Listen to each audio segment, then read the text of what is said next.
Auto zu langweilig? Nicht schnell genug? Individuell, anders, besser. SW-Tuning.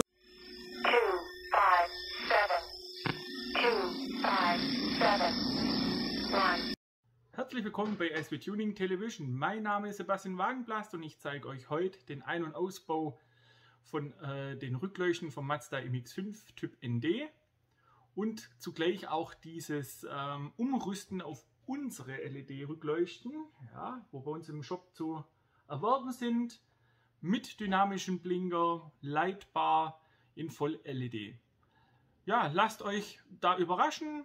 Wenn es euch gefallen hat, Daumen nach oben, liken, teilen, immer schön in die Welt hinaus und viel Spaß mit dem Video. Ich wünsche euch was. Tschüssi.